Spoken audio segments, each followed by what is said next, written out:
Hello everyone, welcome back to the next video. Last video আমি discuss কৰিছিলো যে জিনোজ প্যাৰাডক্স কি হয় আৰু কেনেকৈ জিনোই কৈছিলে যে মোশন পসিবল নহয়। মোশন মানে এটা বস্তু যেতিয়া কোনো এটা জায়গাৰ পৰা বেলেগ এটা জায়গালৈ যায় তাক আমি মোশন বুলি কওঁ। সি যেতিয়া সময়ৰ লগে লগে নিজৰ স্থান সলনি কৰে তাক আমি মোশন বুলি কওঁ। আৰু জিনোই এক্সপ্লেইন কৰিছিলে যে কিয় কোনো ধৰণৰ মোশনেই কিয় পসিবল নহয় তাক এক্সপ্লেইন কৰিছিলে জিনোই এটা প্যাৰাডক্সৰ হেল্পত, যাক আমি কওঁ জিনোজ প্যাৰাডক্স বুলি।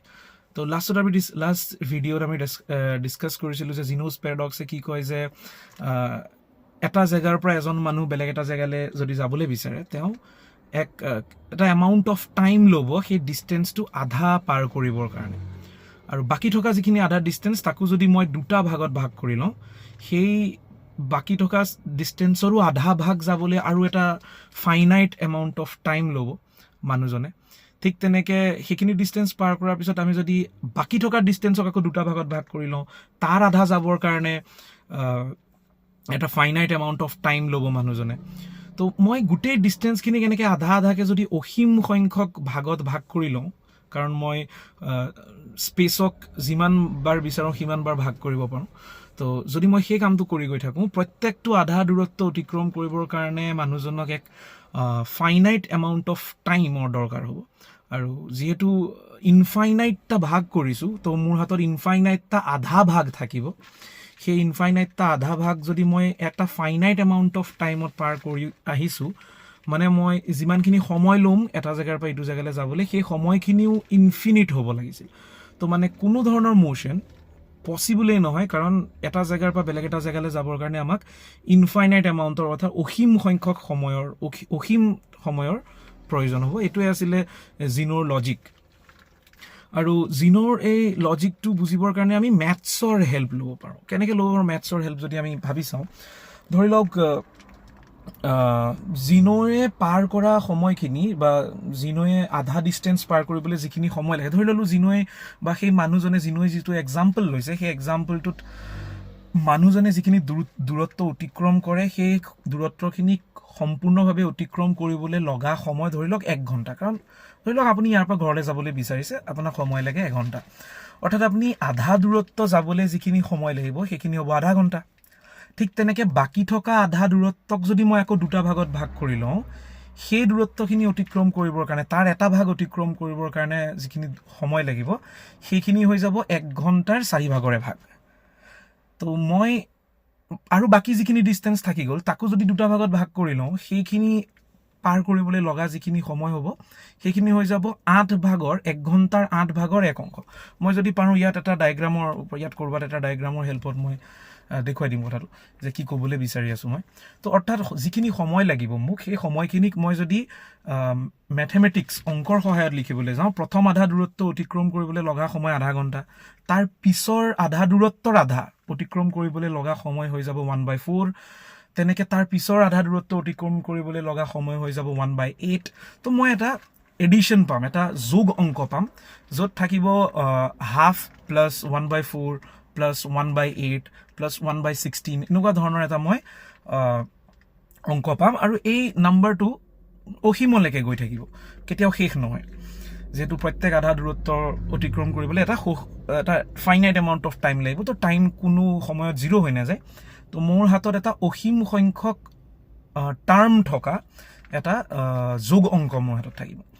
তো জিনোৱে ভাবিছিলে কি, জিনোৱে ভবাৰ যিটো তৰিকা আছিলে সেইটো হৈছে কি যে যিহেতু মই কৰা অংকটোত যোগ কৰি গৈ আছোঁ আৰু অসীম সংখ্যক সময়ৰ সৰু সৰু টুকুৰা মই যোগ কৰি গৈ আছোঁ, গতিকে এই অসীম সংখ্যক সংখ্যা যোগ কৰাৰ কাৰণে মোৰ উত্তৰটো অসীম হ'ব লাগে।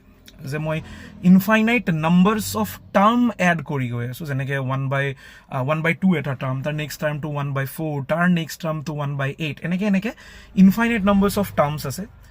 এই টাৰ্মছবিলাক যিহেতু ইনফাইনাইট, তো এই ইনফাইনাইট নাম্বাৰ্ছ অফ টাৰ্মছক এড কৰি যাওঁতে মোৰ ৰিজাল্টটো ইনফিনিটি হ'ব লাগে। আৰু জিনোৰ ভুল এইখিনিতে আছিলে, কাৰণ ছাৰপ্ৰাইজিংলি এতিয়া আমি বৰ্তমানৰ যুগত মেথমেটিক্সত আমি জানো যে এইবিলাকক ছিকুৱেঞ্চ বুলি কয় এটা তো ছিকুৱেঞ্চ, এনেকুৱা ধৰণৰ ছিকুৱেঞ্চ আমি যদি মেথমেটিকেলি যদি চাওঁ, ইয়াৰ এনচাৰটো কিন্তু ইনফিনিটি নোলায়। এতিয়া মেথমেটিকেলি মই আপোনালোকক ইয়াত সেইটো কৰি দিয়াটোতো পচিবল নহয়, কিন্তু এটা এক্সাম্পল আপুনি ল'ব পাৰে। ধৰি লওক আপোনাৰ হাতত এটা স্কুৱেৰ আছে, এটা বৰ্গ আছে, যাৰ কালি 1 বৰ্গমিটাৰ ধৰি লওক। তো সেই কালিটোক মই ইয়াৰো যদি মই ইয়াত জেগা পাওঁ, ক'ৰবাত এটা ইমেজ দি পেলাই মই বুজাই দিবলৈ ট্ৰাই কৰিম, যিটো আপোনালোকে চাই থাকিলে হয়তো বুজিবলৈ অকণ সহজ হ'ব। ধৰি লওক মই সেই কালিটোক সমানে 2টা ভাগ কৰি দিলোঁ, গতিকে টোটেল যিটো কালি, সেই কালিৰ আধা কালি থাকিব এতিয়া মোৰ হাতত, আৰু 2টা ভাগত ভাগ হৈ গ'ল। ধৰক মই এটা কালিক ৰঙা ৰং কৰি দিছোঁ, এইখিনি এই তলৰখিনি ৰঙা ৰং আছে, ওপৰখিনি ৰং নকৰা কালি আছে। সেই ৰং নকৰা কালিটোক মই যদি আকৌ 2টা ভাগত ভাগ কৰোঁ, এতিয়া এইফালে ৰং থকা কালি থাকিব, এইফালে ৰং নথকা কালি থাকিব। তো মই এনেকৈ বাৰে বাৰে ৰং নকৰা কালিখিনিক যদি 2টা ভাগত ভাগ কৰি গৈ থাকোঁ, মোৰ হাতত অসীম সংখ্যক ভাগ থাকিব, যাক মই ৰং কৰি গৈ আছোঁ। কিন্তু এই অসীম সংখ্যক ভাগবিলাকক এড কৰি গৈ থাকিলে, যোগ কৰি গৈ থাকিলে, মোৰ ৰিজাল্টটো ইনফিনিটি নোলায়, কাৰণ মই এই ভাগখিনি কৰি আছোঁ মোৰ 1 বৰ্গমিটাৰৰ ভিতৰত। 1 বৰ্গমিটাৰ যিটো মোৰ কালি আছে, 1 মিটাৰ স্কুৱেৰ যিটো মোৰ কালি আছে, সেই কালিখিনিৰ ভিতৰত মই যোগ কৰি গৈ আছোঁ। তো মই এইটো মেটাৰ নকৰে যে মই কিমানটা ভাগ কৰিছোঁ, গোটেইখিনি ভাগ যোগ কৰিলে কালি সদায় ওলাব লাগিব 1 মিটাৰ পাৰ স্কুৱেৰ, বা 1 মিটাৰ স্কুৱেৰ।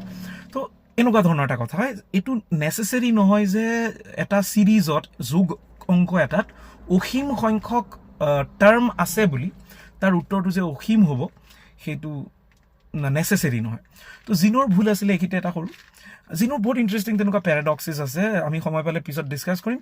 কিন্তু যিহেতু আমি ফিজিক্সৰ বিষয়ে জানিবলৈ গৈ আছোঁ, মই জাষ্ট এটা সৰু পেৰাডক্স দিছিলোঁ যে মোশ্যনক আমি কেনেকৈ ষ্টাডি কৰিছিলোঁ বিফ'ৰ নিউটন, ঠিক আছে, নিউটন অহাৰ আগতে।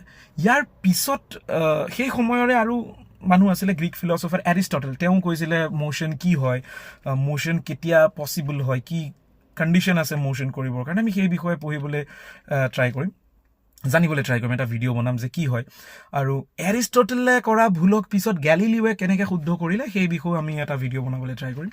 তাত আমি চাম কি হোৱাট ইজ এৰিষ্টটলছ ফেলেচি কি হয়, আৰু তাক গেলিলিঅ'য়ে কেনেকৈ হাইপথেটিকেলি এটা এক্সপেৰিমেণ্ট কৰি পেলাই সেই এৰিষ্টটলছৰ ফেলেচি, এৰিষ্টটলৰ যিটো ভুল আছিলে সেই ভুলটোক দেখুৱাই দিলে। আৰু তাৰপিছত নিউটনে গেলিলিঅ'ৰ সেই ধাৰণাটো লৈ পেলাই কেনেকৈ নিউটনে মোশ্যনৰ বিষয়ে আমাক প্ৰপাৰলি ভালকৈ জানিবলৈ হেল্প কৰিলে, সেই বিষয়ে আমি লাহেকৈ ভিডিঅ' বনাই গৈ থাকিম। তো আজিলৈ ইমানেই। যদি ভিডিঅ'টো ভাল লাগিলে লাইক কৰিব, আৰু চেনেলটো অভিয়াছলি ছাবস্ক্ৰাইব কৰিব, আৰু ভিডিঅ'টো শ্বেয়াৰ কৰি দিব। Thank you, bye by.